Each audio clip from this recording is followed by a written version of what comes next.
On behalf of IRMA, I welcome you to the first Doctoral Colloquium on Management and Development. This has been planned, designed, and now being executed by a team of people from FPRM, fellow program in rural management. And I'm delighted to see the way it has unfolded. It's absolutely a delight to see that. The kind of speakers they have lined up, the kind of people they have lined up to talk to all of us here, the kind of papers that have come. I understand that they've selected something like papers from 44 institutes. People from research scholars from 44 institutes have given out papers. Yeah. Fair enough, no problem. There was a communication about Sujeet ji coming after 10 minutes, no problem at all. Not an issue at all. So we'll continue. He's our chief guest today. So that gives me 10 minutes at least to talk to you all. I mean, it's a pleasure to be with you all today. A little bit about IRMA before I move forward. And I talk about the colloquium per se, the DOCMAD. IRMA was founded in 1979 because it's a special purpose. There's a reason to start IRMA, reason to found IRMA. Dr. Hitesh Bhatt did that.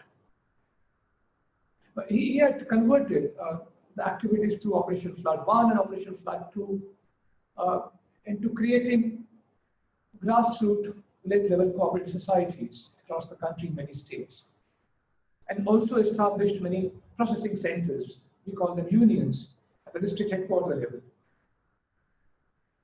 And they required management talent, professionals. And Dr. Hitesh Bhatt tried his best to get people from that time the top schools. I'm Ahmedabad, I'm Bangalore, I'm Kolkata, IIFT, FMS in Delhi.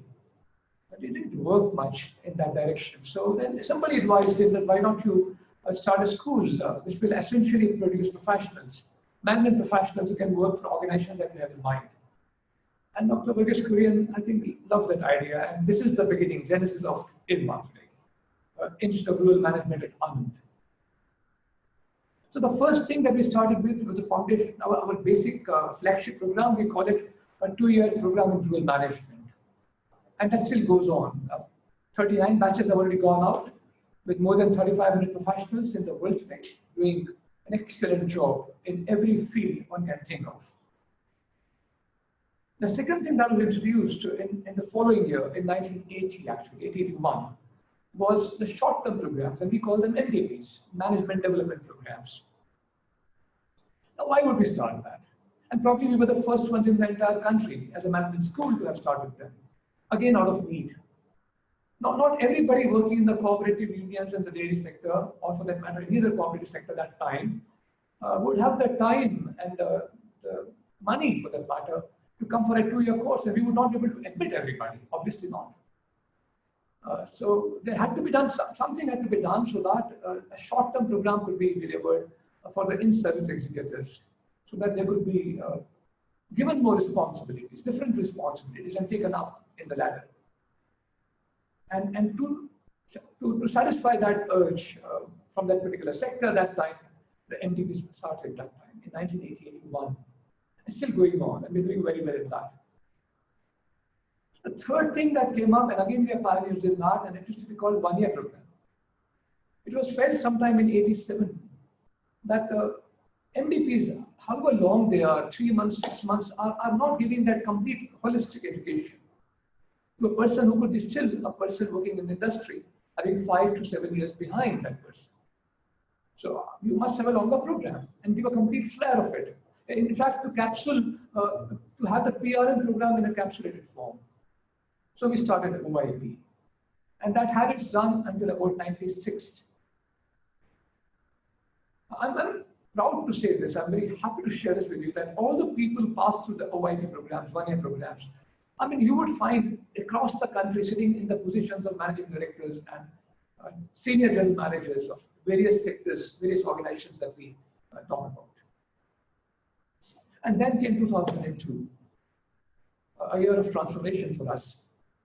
And because we, again out of the need, it was felt that we were not getting the teachers with the right kind of background who could actually come to IRMA and deliver courses and engage in research. So how do you overcome this difficulty? Dr. Kurian was a genius. Every issue got converted into an opportunity. And we have actually thrived on that. And that still goes on. Nothing has changed, essentially. So a doctoral program was started. We pressed in it fellow program in dual management, 2002.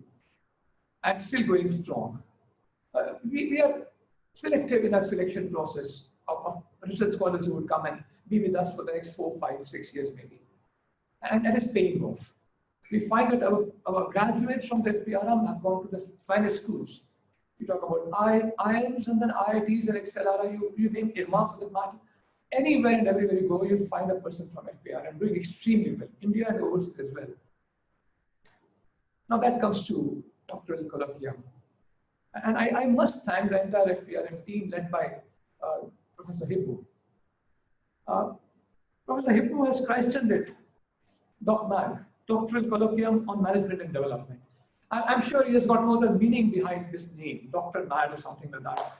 But that's the first question I asked him. DOCMAD, does it mean something else? He says, no. It only means just acronym, so don't worry about it. And I trust him completely. I have complete faith in my colleague, a very senior colleague of mine, a fantastic researcher. We are very happy that he joined us. We are proud to have him at IRMA for the past 2+ years. He joined us when he was at NIAS and he joined us from there. And he and his entire team has done a fantastic job from the FPRM. This was planned to be held actually on the 18th and the 19th of March, just 3 days before the lockdown #1. So in some sense, it was a blessing in disguise. It did not happen. For good and bad reasons, if it had happened, and many of you would have got stuck here, not going back homes. Many people are planning to come down here physically. But then by that time, things would have stopped. So it would have been difficult to go back. That is the bad part. But the good part is you would have stayed on a campus which is world-class campus. One of the finest campuses you can find on the earth. So that would have been a very good opportunity for some of you. But then, well, it's lost. Doesn't matter. Please make it up again next time whenever a possibility comes up here for you to visit IRMA.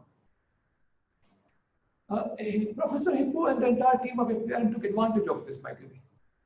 So they did 2 positive things as a fallout of this shifting from March to today. One day was increased. In fact, 2 days were increased. It was earlier supposed to be from only 18th and 19th, I suppose. And now it is supposed to be from 4th and 7th. It's 4 days, actually. Professor Hippu is a brilliant person. He and his team, I think they took advantage of this and said, let's have 2 more days. And 1 more track. And this track is something like new normal. You know, it talks about new normal now, the COVID-19. It has impacted everything. The research, the education, the teaching, the training, everything has been impacted. For many good reasons and for some bad reasons also. But then I think it will come out very clearly in this new track that Professor Hippu has introduced here. And that's going to be new normal for all of us. So just accept it. Now let me just go through I shared this list with a lot of my people in the network, my friends. And the first thing they said, oh my God, how did you pick up? How did you get so many great people to talk to you in a particular, one particular event? That was the first reaction that came. And trust me, we are honored. IRMA is honored with your presence, with your names that you've given us, that you will be coming and talking to the people through IRMA platform in this DOCMAD. It starts with the chief guest today, very solid person, Shri Sujeet Kumar ji. I'll introduce him a little later after he joins us. He is a member of Parliament, Rajya Sabha, and he's a researcher. I mean, he joined politics, but before that, he was in bureaucracy, he was in education, he was in all kinds of things before he actually joined active politics. But then still, I mean, the research doesn't go out of him, and he's an avid researcher. And that will be known by the way he talked to us on challenges in development and management, a 360-degree view.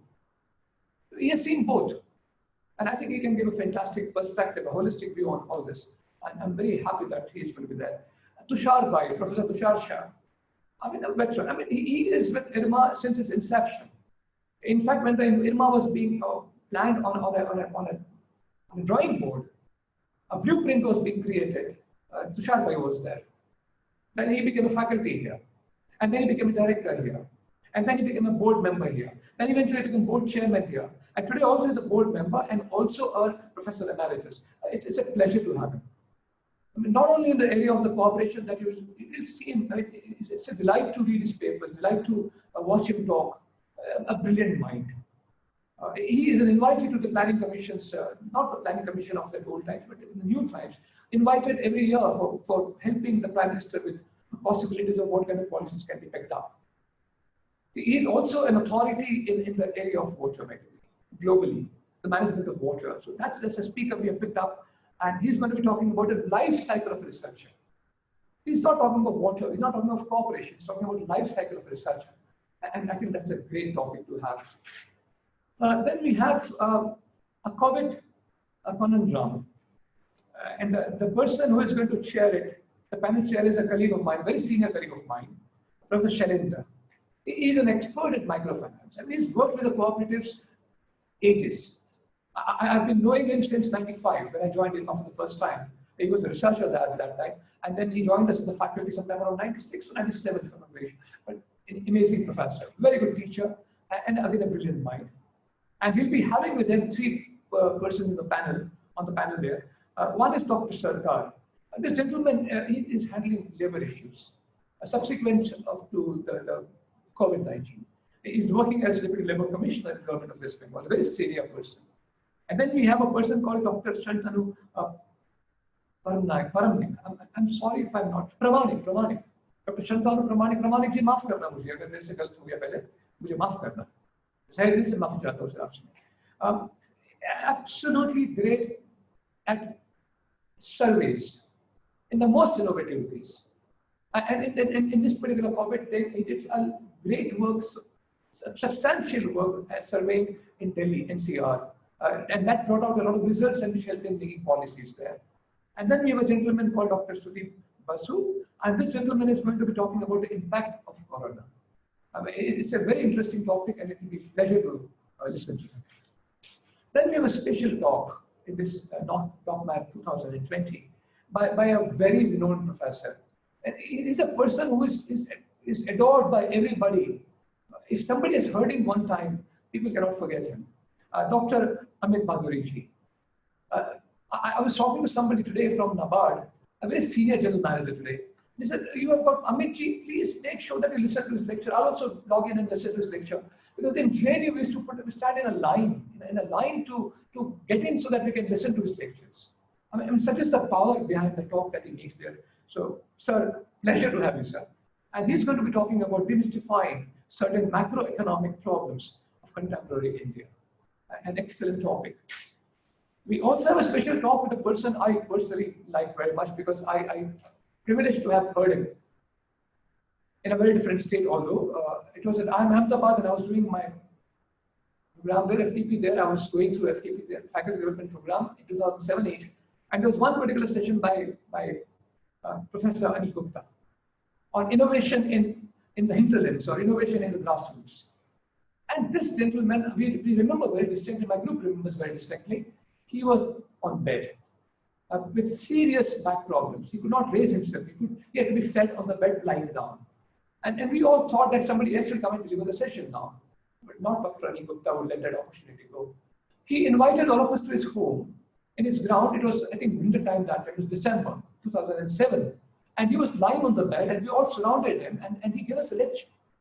And it was an amazing lecture. I think that is the kind of dedication Professor, and he's a Padma Shri, Professor Anil Gupta has. So we're brilliant to have him here. Dilemma of an hesitant academic, sticking one's neck out. An amazing topic again. And finally, the validity function. We have a wonderful team of people coming up there. The chief guest is no less than Dr. Ashok Dalwai. He is Additional Secretary, Minister of Agriculture and Farmers Welfare, and he's a brilliant mind. And another person who's going to take the lead with the keynote speech is no less than Dr. Janat Shah, Professor Janat Shah. Again in IRMA because he was at IRMA until about 1994. And then he went to IIM Bangalore and finally the director of IMU.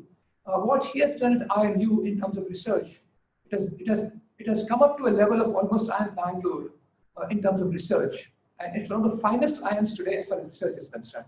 This is what one person can do if the person sides are very, very clear. And the next person we have guest of honor is Professor Rajan Gupta. He's also on our academic council. Very proud to have him there. He's an avid researcher, but more than that, he loves to be with the research scholars. I requested him in this room, sir, would you like to come and take a course or some sessions? He said, only if it is for the FPR and nobody else. I mean, he wants to work with the FPR people all the time. There's research scholars there. And finally, we have the closure of this particular ceremony. Now, before I go any further, I think Sujeet ji must have joined us by now. Professor Hippu, if you know, Sujeet ji must have joined us by now. So let me introduce him so that now we can start off with his address. Here it is.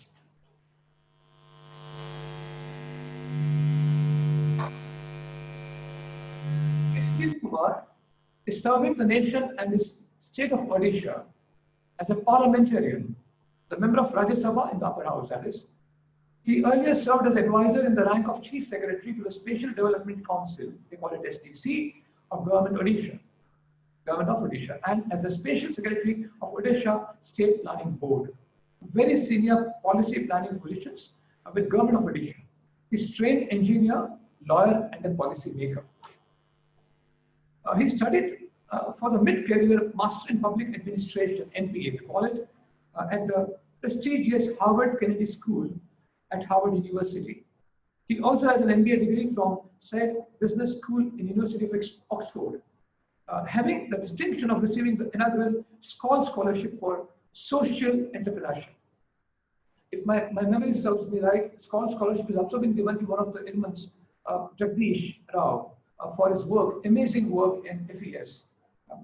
I stand to be corrected, but it was given to him around 4 or 5 years back for social entrepreneurship. He also holds 2 bachelor degrees from India, the Bachelor of Engineering, BE, and the Bachelor of Law, LLB.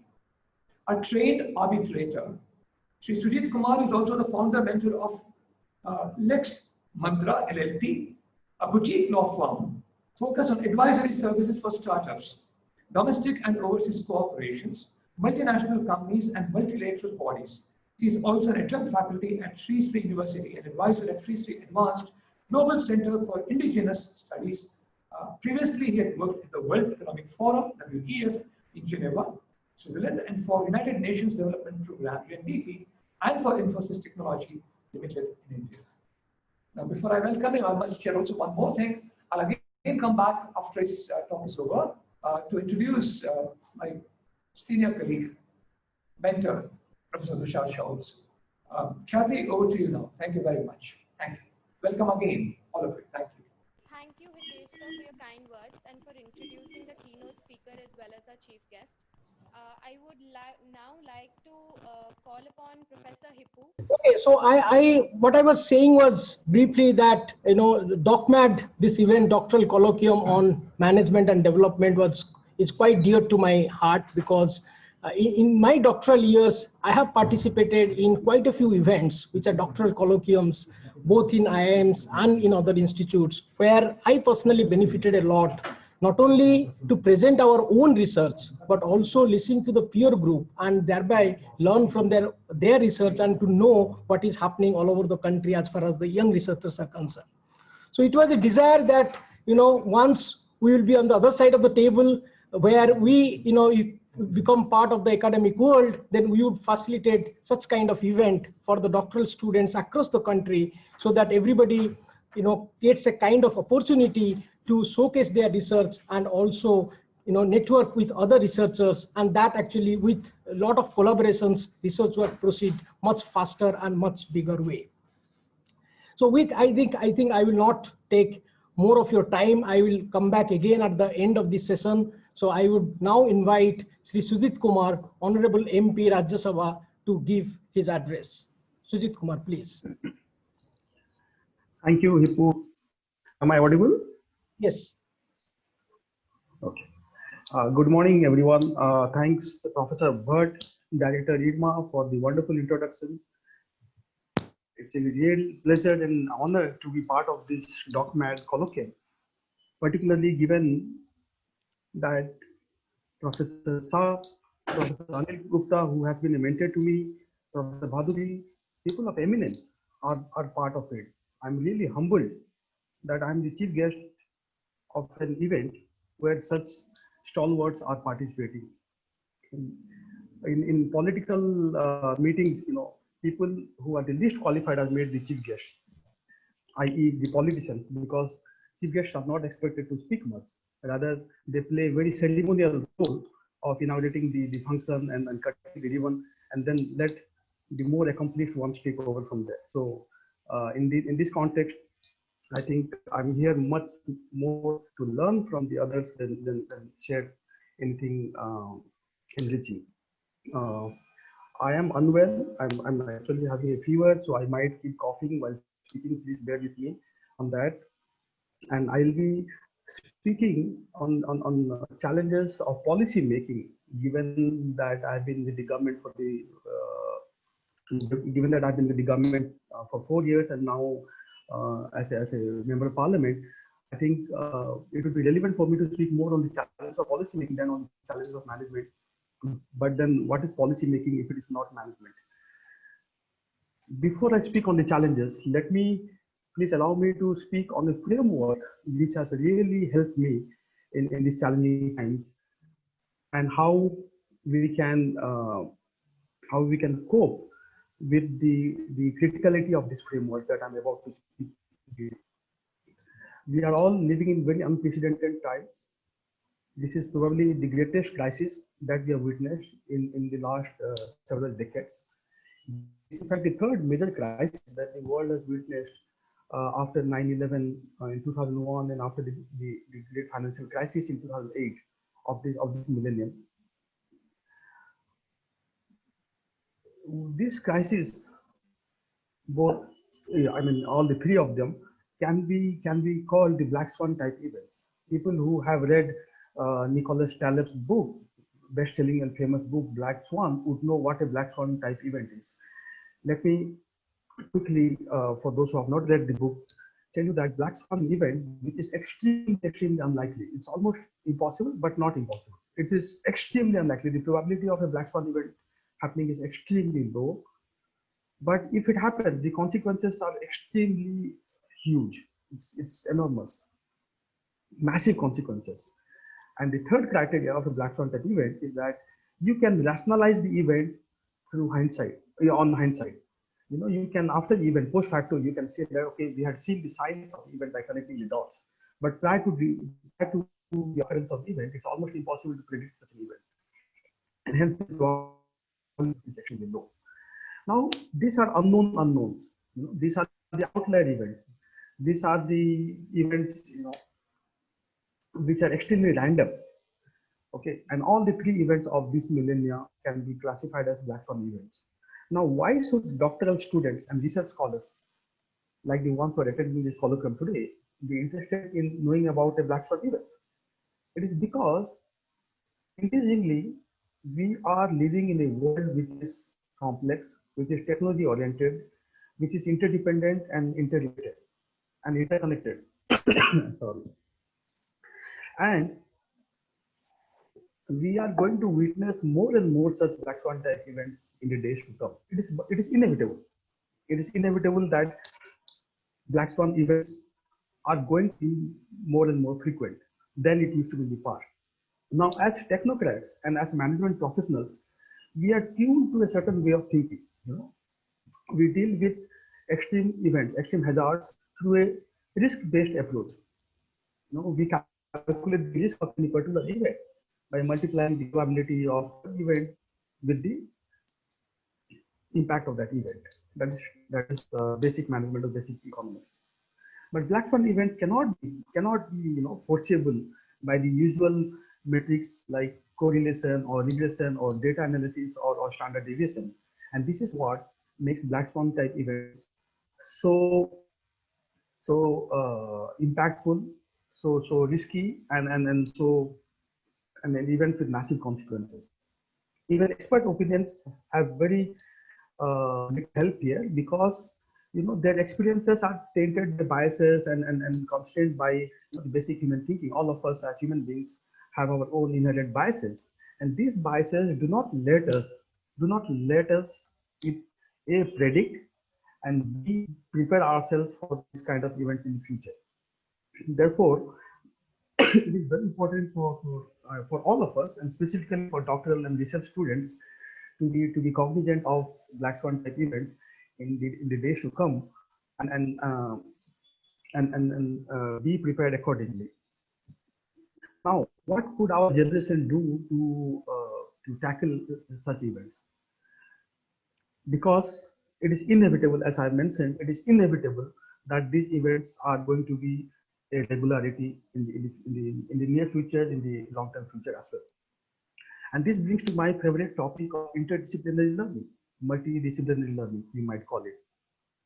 You know, I have spoken and written a lot about this topic, and it really, gladdens my heart to say that the new education policy 2020, which was brought to the public domain after 34 years, when we last had a policy on education, has taken a very serious view of multidisciplinary learning. You know, one of the key constraints of the Indian higher education system was that it was very silo focused. It was very, it had a silo culture. It was very unidimensional. It had very little flexibility, and very rigid structures.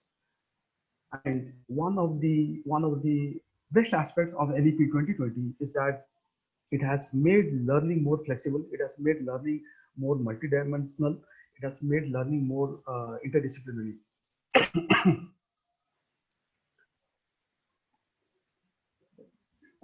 Liberal arts has been given the focus it should have had. We come from a culture, we come from a society where liberal arts was at the foundation, at the core of our learning. Think of the ancient universities that we so cherish. They all had a massive liberal arts focus, but along the way, somehow liberal arts lost its focus at the altar of technical and other kinds of education. Nothing against those kind of education, but liberal arts, you cannot be a good technocrat, you cannot be a good management professional, you cannot be a good doctor, and so on and so forth, unless you have unless your learning or your education is thoroughly grounded on a solid liberal arts focus. And NEP 2020 has a great deal of this liberal arts focus, and also research focus. The National Research Foundation is most likely to foster a strong culture of research, which is an element of the NEP 2020. Now, having given this framework of a massive challenge facing us, staring at us, and one of the possible solutions in the way we can prepare ourselves to tackle this challenge.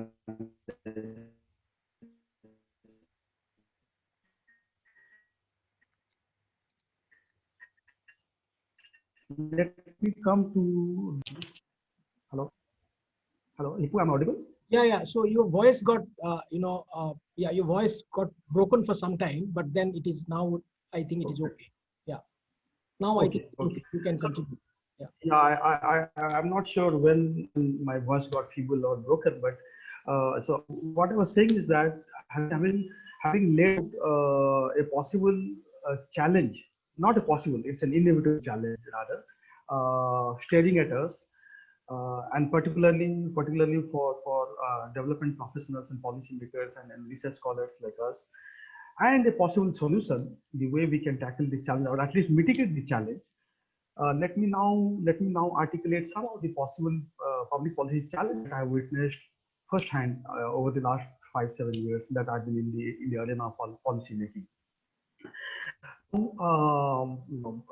Professor Bhatt, while introducing me, spoke of me as an engineer, lawyer, policymaker. So I have worked in the corporate sector, I worked in the grassroots development sector, I worked with multilateral agencies like BPWEF, I worked with the government, and now I'm a politician and a lawyer. So in a way, I have seen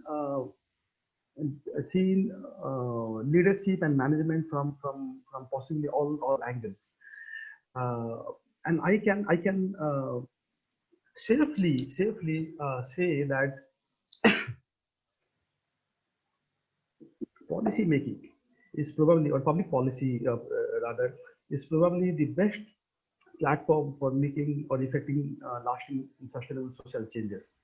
And this is one of the key reasons why I decided to get into politics, because when I was working with grassroots organizations as part of UNDP, I encountered, I had to deal with, PRM, I had to deal with the local public representatives, and oftentimes found that the intention was extremely good, despite the popular notion that politicians do not work hard or are not well-meaning.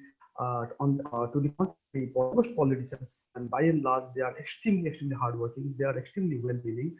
Sometimes what happens is they do suffer from lack of awareness of understanding of the issues, and this got me to think that the work that we are doing as part of UNDP or part of limited to a particular geography, limited to a particular community, and if we were to make sustainable changes, then you have to start from the top, where the policies emanate and where most of the issues or the challenges that we face at the community level can be tackled, and that got motivated to get into politics. And again, I can reiterate that policy, to my mind and in my view, is the most effective platform for bringing out social changes. Now, policy making is the best example of interdisciplinary approach towards any particular challenge. Most of the challenges in the country today can be attributed, at least to some extent, to the fact that we have adopted a very unidimensional approach in solving our challenges or our problems, particularly in the area of public policy. I'll give some examples. One is that the disconnect between the grassroots and the makers.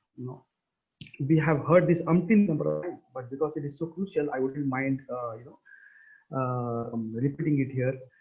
We often talk of how the policymakers sitting in Delhi or at the state capitals so cut off from the realities of rural India, from the realities of Bharat, what we call so-called Bharat, the realities of grassroots India.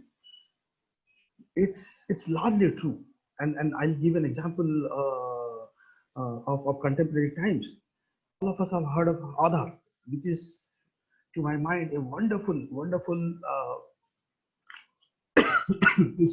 Aadhaar, and also Ayushman Bharat, which both of which are, to my mind, extremely well-meaning, and we have every reason to applaud these two policy interventions. And Ayushman Bharat, for example, is the world's largest health insurance scheme to benefit crores of Indian citizens. But just imagine, on the one hand, you have this hugely game-changing scheme, and on the other hand, you have really pathetic primary healthcare structure in the country, primary and even secondary. Agreed that we do not have the adequate number of human resource, we do not have doctors, the paramedics, nurses. But apart from that, today, if one of the key reasons why Indian healthcare is in such a dilapidated state is because of the bad infrastructure in healthcare that we have in rural India. On the other hand, we have Ayushman Bharat, the largest insurance scheme in the world. So that's the disconnect that I'm talking about. Sri Raghuram Rajan, the former RBI governor, in his recent book, The Third Pillar, and I urge all of you to have a look at that book.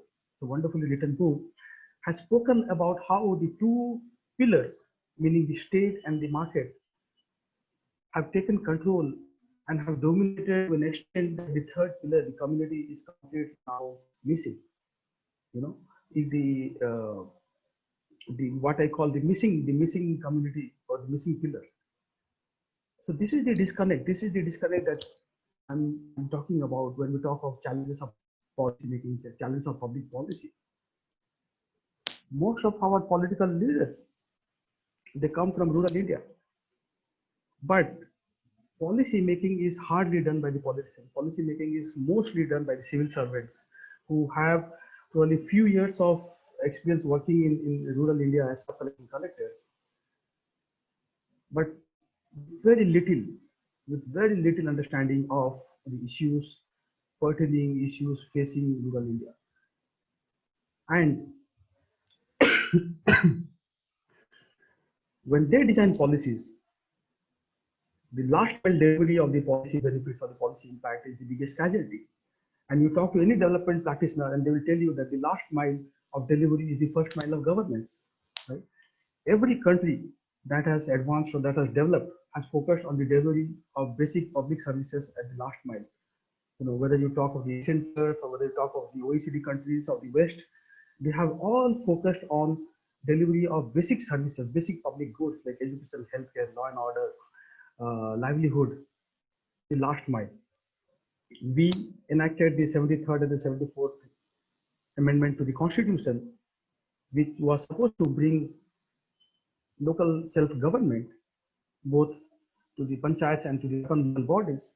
But even today, the urban local bodies and the rural bodies, they have to depend on the state secretariats for their funding.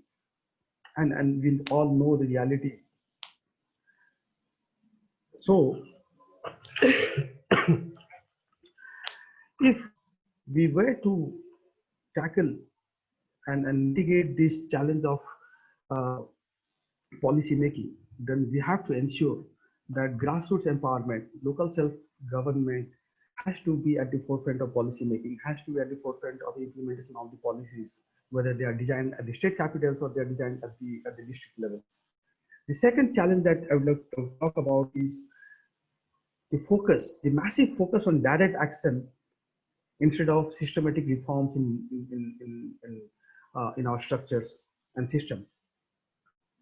We all heard of Garibi Hatao, the famous slogan in 1972 by the then Prime Minister Mrs. Gandhi. Even after 50 years, we are still talking of Garibi Hatao. We are still talking of poverty elimination. So, does that not tell us something about these slogans and these dole-outs and these direct actions and the handout? Direct actions have a role to play. I'm not demeaning the importance of direct action during natural disasters, during calamities. You have to have direct action to assist the people get out of those disasters and those hardships.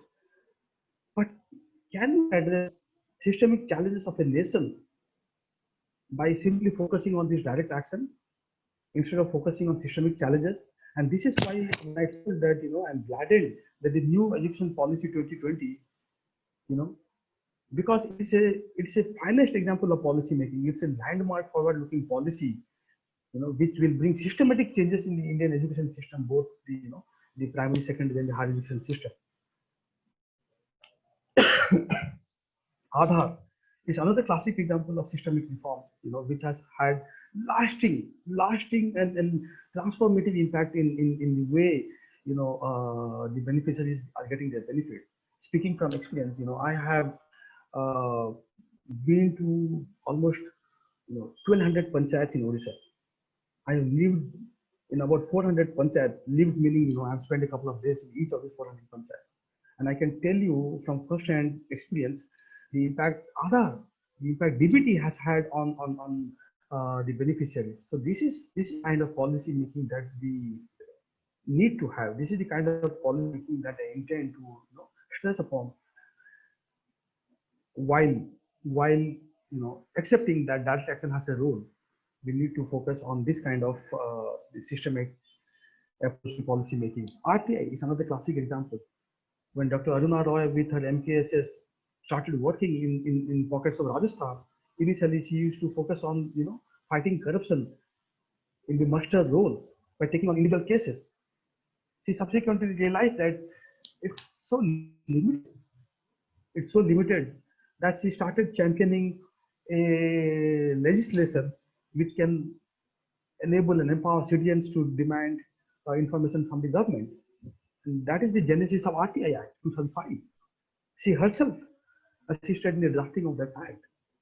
So this is the kind of work that I'm expecting from the doctoral and research scholars that we have in the discussion today.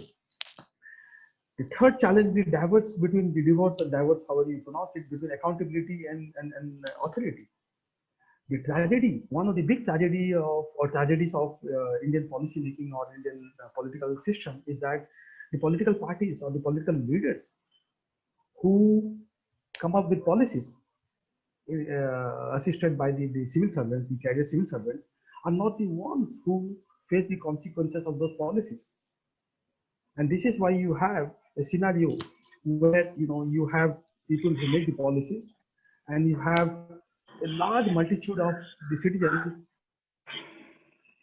in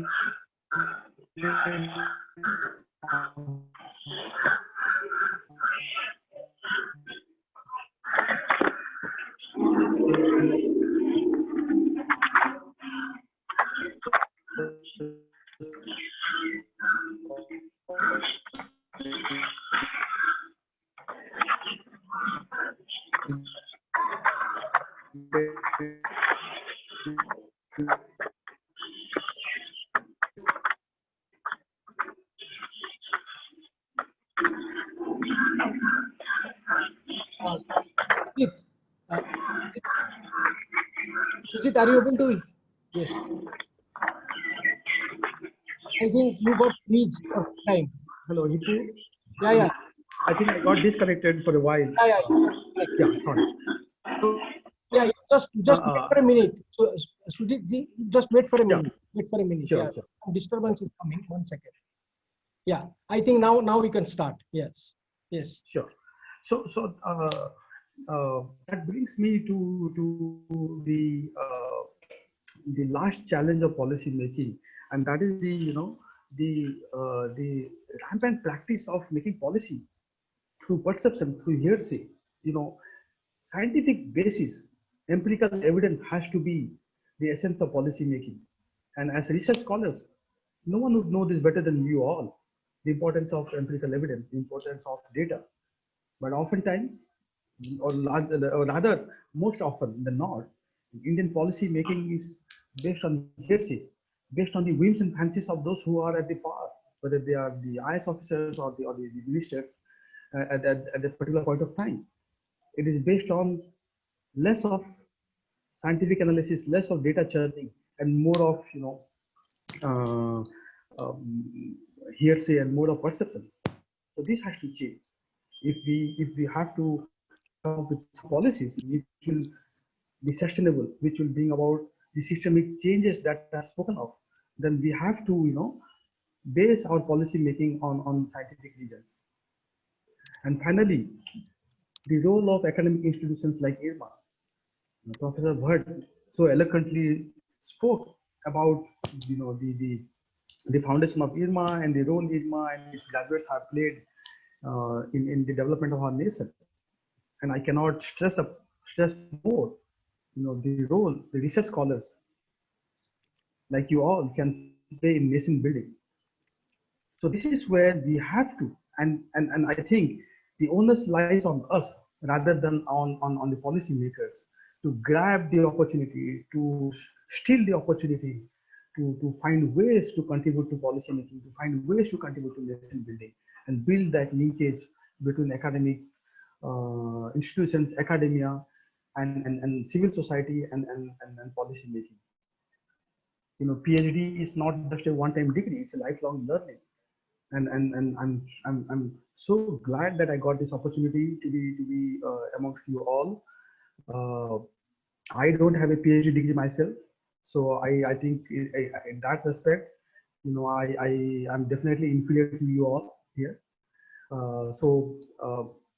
Thanks Hippu again for inviting me to be part of this. I wish I was well and I stay throughout the day to take part in all the deliberations. But I really hope that I'll be able to visit the beautiful IRMA campus someday and interact with all of you in person. Thanks again.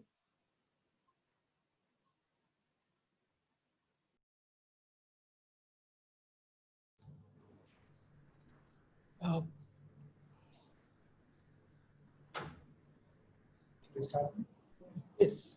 Thank you very much, Sujeet sir. I really appreciate the efforts you put in. But anybody can see that you're not feeling well at all. And despite that bad throat, you delivered a speech which has opened the way for the next 4 days. That's amazing. I sincerely appreciate and thank you on behalf of everybody at IRMA and everybody is watching you right now. You actually paved the way. Thank you very, very much, sir. Thank you very much.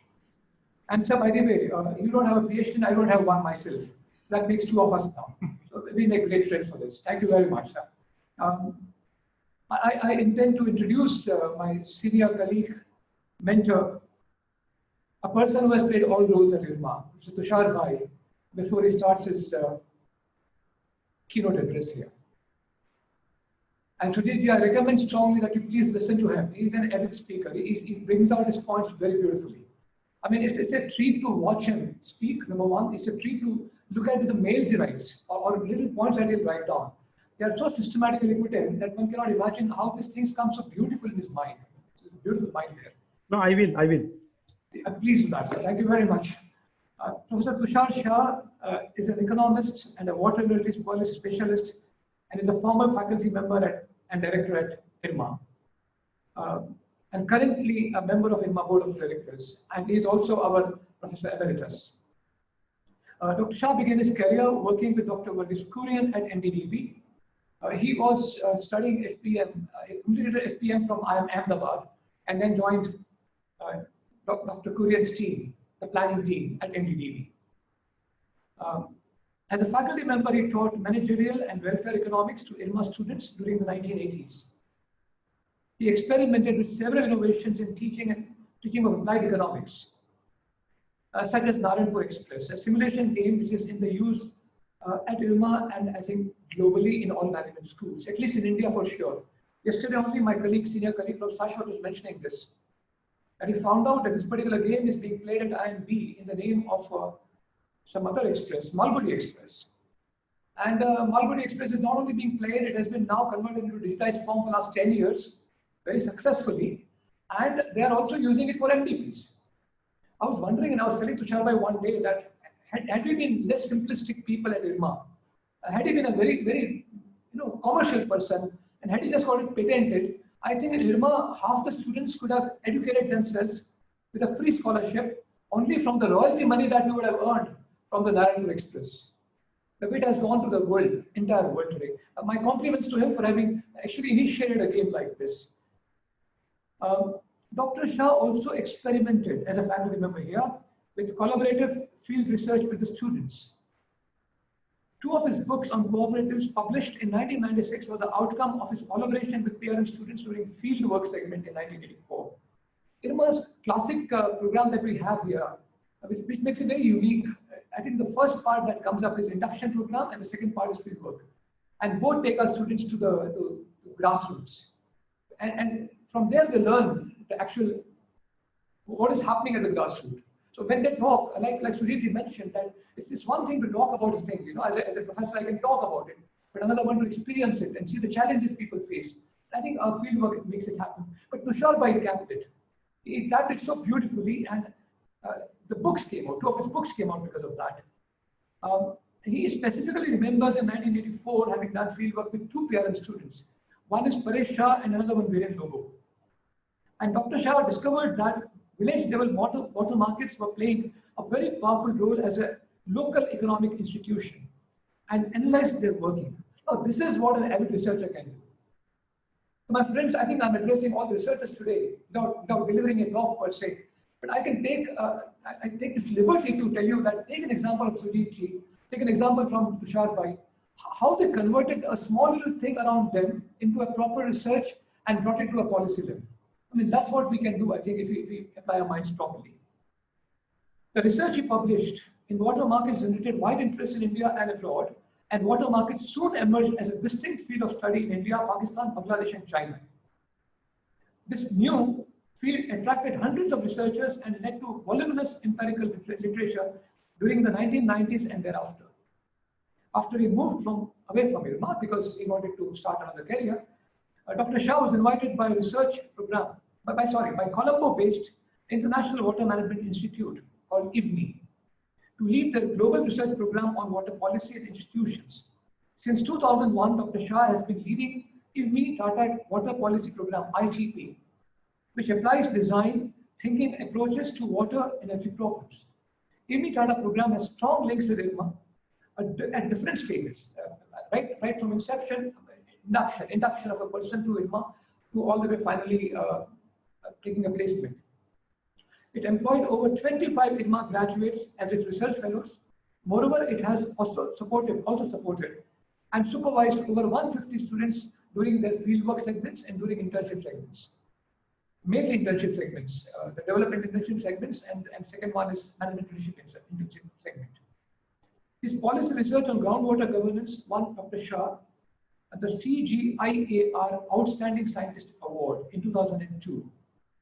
UN Water for Life Award for Best Practices in Water Management Research in 2014 and 2018. For over a decade, Dr. Shah has been a regular invitee to the annual pre-budget consultations with the Union Finance Minister in the field of agriculture and rural development. A few months back, Dr. Shah was invited to brainstorm with the Prime Minister and Niti Aayog, along with 40 economists, industrialists, and thought leaders on economic policy about the road ahead. Dr. Shah works out of Anand in India, and we are privileged to have him on our campus at IRMA offices from Monday to Friday, literally every day. Thank you very much for having listened to a narrative this long on Dr. Shah. He's going to make his keynote address on life cycle of a researcher. Thank you very much. Dr. Shah, sir, I invite you. Thank you very much. Thanks for coming. Thank you. Thank you. Thank you very much. Am I audible? Yeah. Yes, sir. Yes, sir. I'll get back to you, sir. You're audible, a little feeble. You can go a little up on that, a little up. Yeah.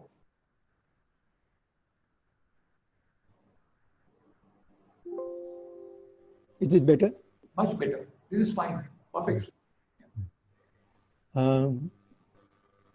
Good morning, all of you. Thank you very much, Hippu, for giving me this opportunity to interact with this group of young PhD students. I would like to congratulate you for taking the initiative in organizing this event at IRMA. I think in IRMA we have always kind of placed a great deal of weight on creating an intellectually vibrant environment to create a productive academic community. And I think events such as this contribute enormously to this objective. Sujeet ji, I would like to compliment you. I was, like your opening remarks, you said that you were expected to make only a ceremonial inaugural speech. But I think your remarks were full of much more substantive than ceremonial. There is a lot of food for thought for all of us. And obviously, I think there is a great deal of prior preparation and thinking has gone into organizing your ideas the way you presented them. So I think it was a very, very valuable capital for this meeting. I have actually done no such preparation. So I thought that Hippu has brought together this bunch of young PhD students. And the best service that someone like me could render to them, having done his PhD 45 years ago, is to reflect on the experience of what happens to PhDs or PhD students years after they come out of the program. So I basically want to spend the next few minutes in regurgitating my experience of having done a PhD and then of course having lived 35, 40 years as a researcher and academic myself.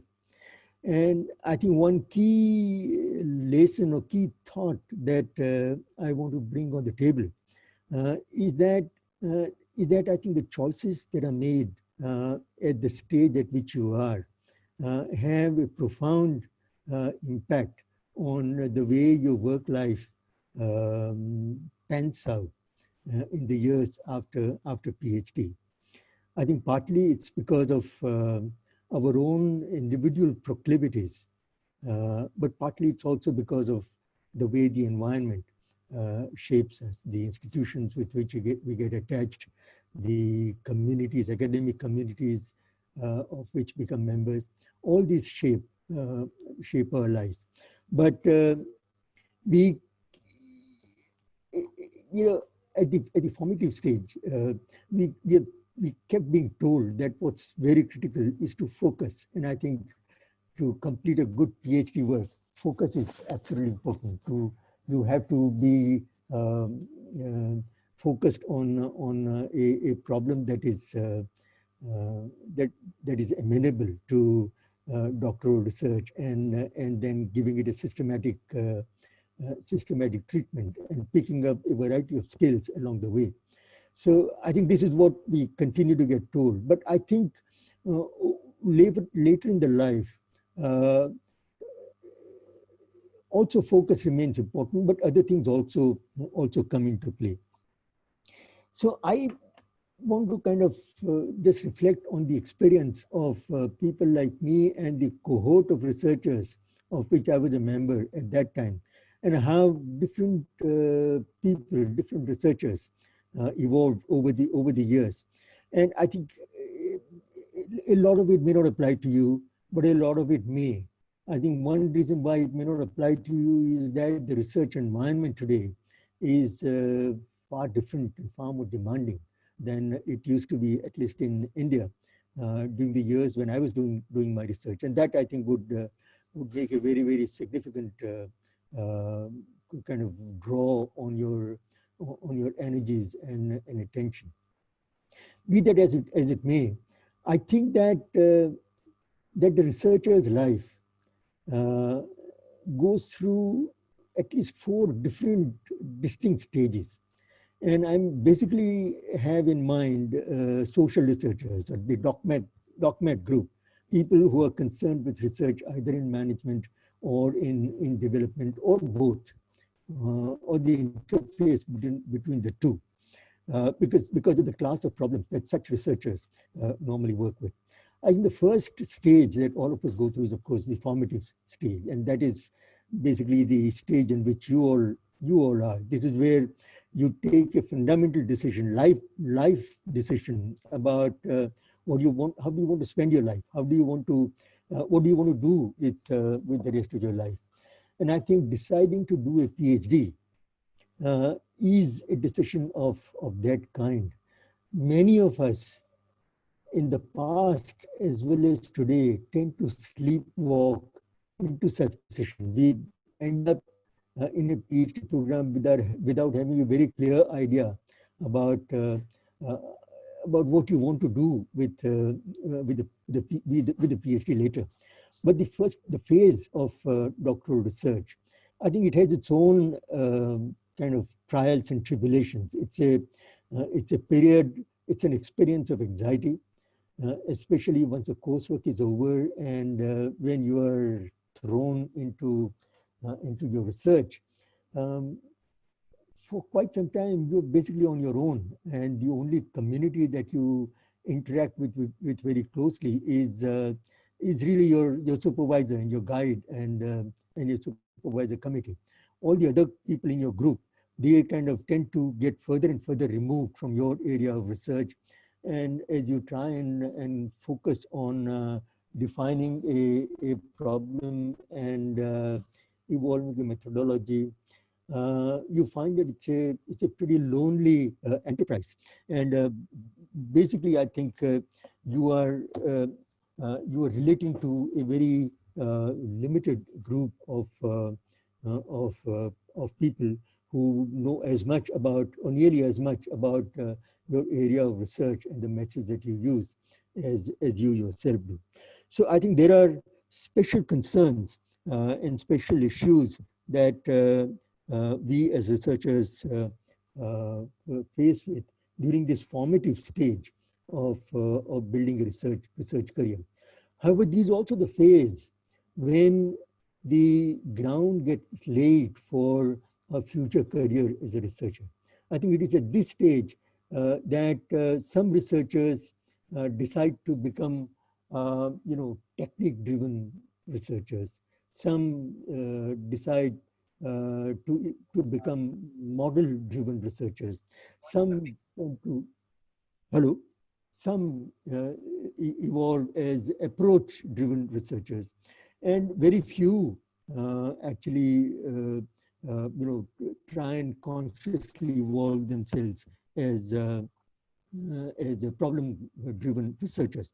This is because I think there is a constant hiatus between method that you want to use for your research and the content of the problem that you want to deal with. There is a tension between rigor and substance, between the techniques that you use for research and the subject matter that you want to deal with. So I think the basic mental space of the worldview of a researcher gets formed at this stage. It is not that researchers, it's impossible for researchers to wriggle out of this later in their life. But we find that it's a groove in which we as researchers tend to kind of get introduced. And unless there is a Herculean effort put into it, it does become difficult to change tack and work on something else.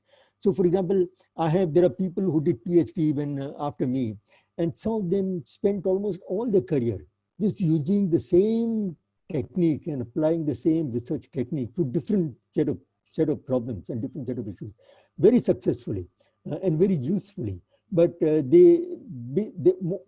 entire life's body of work remained confined to only problems that were amenable to that particular technique in which they specialized.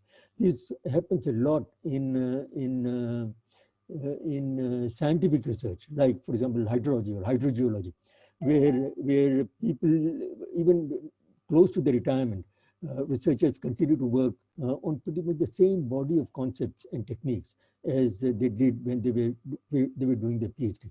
So in this particular way, I think the formative stage becomes extremely important in shaping the future endeavors of researchers. And therefore, I think being aware about the frameworks in which we are locking ourselves into becomes extremely critical. I think the second phase of the life cycle of a researcher is that of a career. Actually, there are so many people who drop out of research soon after their PhD. In the research in the PhD that I did in IIM in 1970s, there were 7 or 8 people, and I think I and one more, just 2 of us remained in research. The rest, all the rest went into either became entrepreneurs or they became business executives and never engaged in research in quite the same way as we did during PhD or the way in which I and my other researcher colleague did. But I think those who do, for them, the second phase is basically that of managing a research career. And I think this basically is in some ways it's a rat race. Your reference group changes because during the PhD you were basically interacting only with your supervisors and the researcher cohort. But now you're thrown into the large sea of researchers, and there is a reference group that every researcher in a given field relates to, and it's proving to this reference group that becomes the main challenge that energizes the researcher. So in this second phase, I think this impact of the formative years of research, the decisions, the choices that we make, become extremely critical. This is what makes some people single-track researchers. They just keep working in one field all their life. When I was studying in IRMA, there used to be a professor called Gunwan Desai. He spent all his life just working on one thing, the fertilizer economy of India. And he became a very successful researcher. He had tremendous expert power because on everything concerning fertilizer, he would get consulted. So he both reference power as a researcher as well as expert power, which is something that all researchers seek. Several other researchers, however, they keep dabbling in various fields. So for them, having done a PhD just they view that as a discipline or as an approach to looking at problems. It's an approach to making sense of the reality around you, and then coming up with insightful understandings of the problems that you happen to fancy at a particular point in time. So some of these other kind of researchers, they keep kind of foraying from problem shade to problem shade, and work on a variety of different sectors. I think there is also some people become strongly method people in the sense that they keep on contributing a great deal to the method in which they have special expertise, and some problem become more concerned, more occupied with substance, meaning problems, and so on and so forth. In this particular sphere, I think the Indian research environment has changed tremendously in the past 30 or 40 years. I remember that when in the early years of IRMA, we had lots of people who had PhD as a faculty member, but it was nobody's idea that doing research is part of a faculty member's job. Everybody thought that teaching is the main job, and creating new knowledge is really not a high priority. So if you look at IRMA's own track record in the early years, there was very little research output, especially published research output. Publishing in referee journals was very, very rare. I think that the average faculty research output in IRMA in the early years was maybe 3 or 4 or 5. And today, I think in average faculty output is maybe 1 or 2 in refereed international journals in IRMA today. And I think that is probably because the research quality and impact are measured much more. They are measured much more rigorously today than they did in the 1970s and 1980s. I think India has been a laggard in this respect. I worked in China in early 2000s. And I found that at that time, the research environment in China was pretty similar to what we have today. And normal ordinary researchers were under such tremendous pressure to publish that China had become the factory of fake research.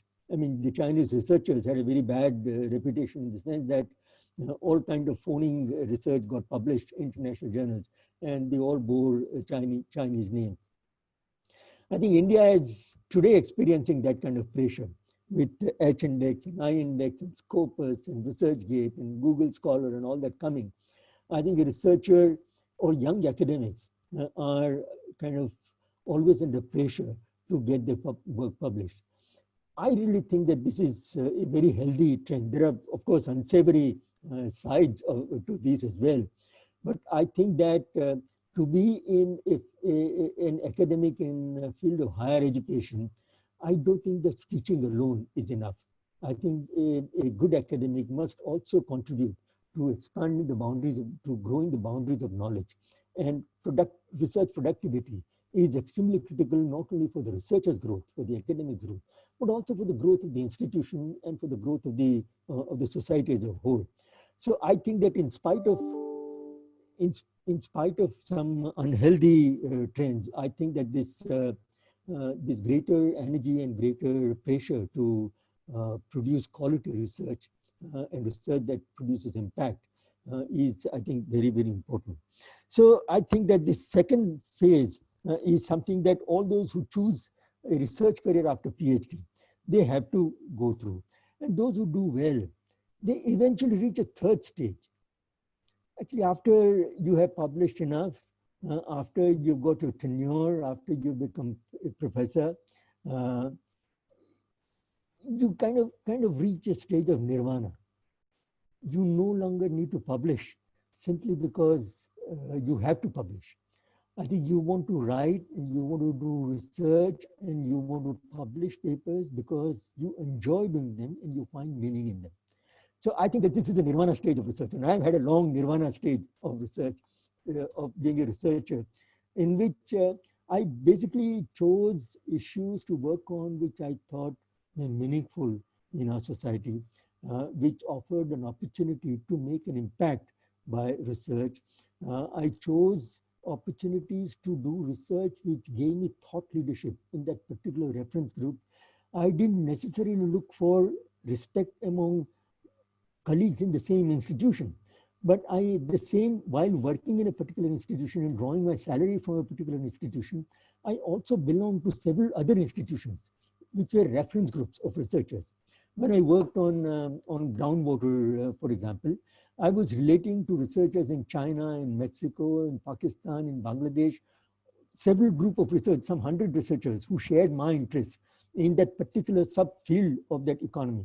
So that reference group was as much of an academic institution as IMI and IRMA were. Likewise, when I was working on cooperatives in the 1990s, I was relating also simultaneously to a reference group and earning respect of that reference group, creating a position of leadership in that reference group was also an objective that drove my research. And I've seen that many researchers at that stage of their lives, they kind of come into a phase where when they choose research topics, not because they need funding or because they need to publish, but because they enjoy and they find meaningful to pursue research in a certain field or subfield where they relate to a reference group. I think this is a very, very enjoyable and a very fruitful, it gives a deep sense of satisfaction when you engage in research which you see has practical impact.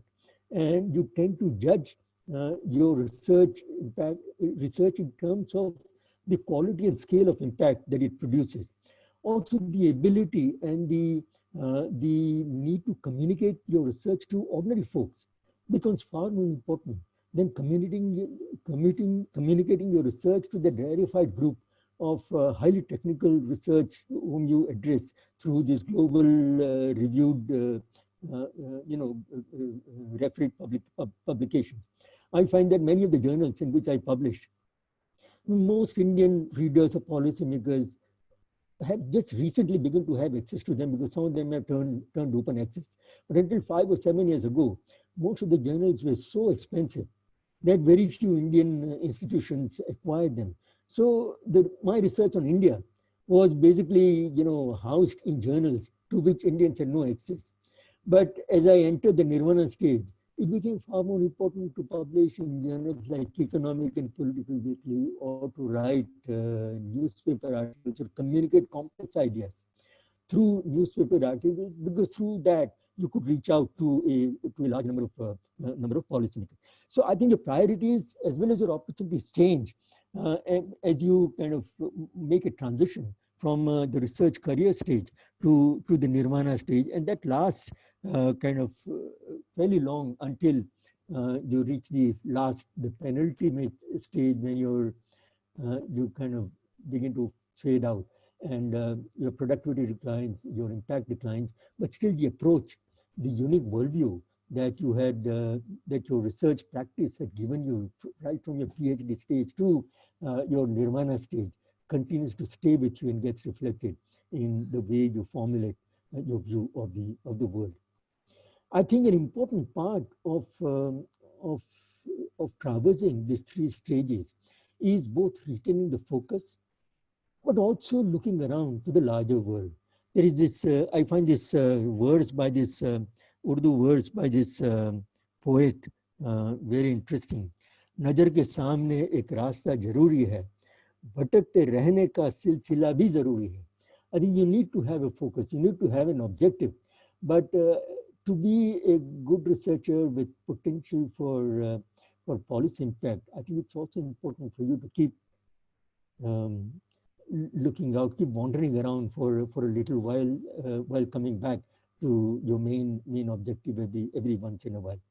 So I think that this particular stage is extremely important, and I think you need to go through your doctoral studies with a reflective bent of mind. Think about what you're going through now and what is it likely to mean for you in your future years. I think I've taken longer than the time allotted to me. I wish you all well and hope you have exciting 3 days of presentations and talks that Hippu is lined up for you. Thank you very much and good luck.